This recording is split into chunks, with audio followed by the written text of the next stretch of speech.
Mungu ni Mungu wa majibu, wala hajawahi kunyamaza. Kwa hiyo Mungu anayo majibu kwa ajili ya maisha yako, kwa ajili ya safari ya maisha yako ile anayo majibu, kwa ajili ya biashara yako anayo majibu, juu ya watoto wako anayo majibu, juu ya ndoa yako anayo majibu, juu ya kitu chochote anayo majibu kwa ajili ya maisha yako.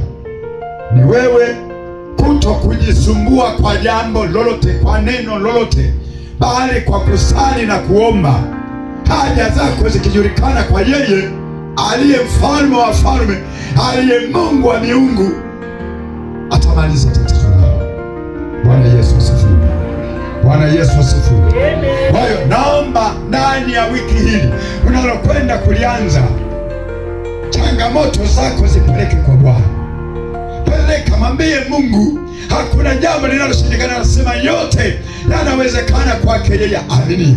Biblia inasema ya kwamba yule baba aliyekuwa na mwanaye aliyekuwa akidondoka kifafa mara kwa mara, akapeleka kwa wanafunzi wake Yesu, naye alipofika pale wanafunzi wake hawakuweza kumponya yule kijana, naye baba yule akaondoka na mtoto wake. Lakini baadaye akarudia tena kwa mara nyingine. Alipofika akamkuta Yesu, akamwambia, Bwana, naomba unisaidie, kijana wangu amekuwa kwa muda mrefu na shida ya kuanguka. Nilimleta kwa wanafunzi wako wakashindwa kumponya. Yesu anamwambia, ana muda gani? Anamwambia muda ambao amekuwa akidondoka kwa ajili ya kifafa. Naye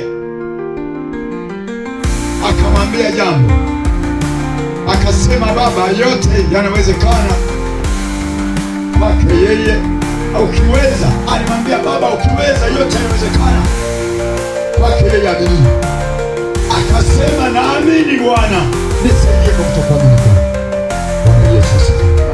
Yote yanawezekana kwake yeye anaamini. Kwa hiyo tunaposema kumtegemea Mungu, maana yake kwamba ni kumwamini.